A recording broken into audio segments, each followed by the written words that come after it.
What's going on, YouTube? We are back at a personal favorite lake of mine. If you at any point recognize the background, do your part, don't say nothing.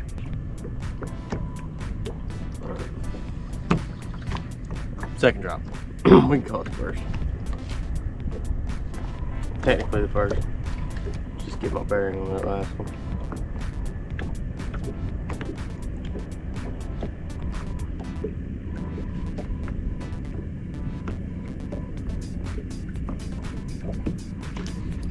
There we go. We call that first drop. Good little warp. That's what they're loving. Oh, he almost did it again. He did it again. He actually did it. That's kind of like a catfish. Oh, another really good black. Okay, so let's see. This is a great example of a no contact crappie. That's what you want.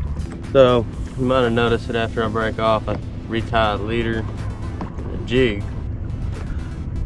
That's because I run braid up here, and I put a barrel swivel on and a lighter line here, so I don't have to keep retying leaders back to the braid. Braid seems to make a difference whenever you're jigging. It's nice to keep your line long, but it's also nice to get out of that damn jig and retie whenever you're in them good. You don't have to drop your rod, push it down there, try to get the jig off. And then, come on, get it together. What the hell's wrong with you?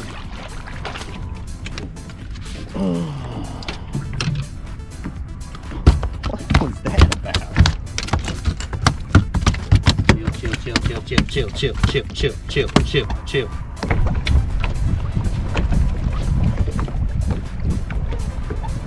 He's 12 and a half.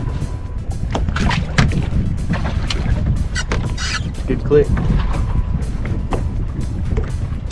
Knocked my clicker overboard, so I'm writing on my deck with a Sharpie. Don't you hate it when you're on your game so people notice and they start fishing wherever you are? It's my favorite.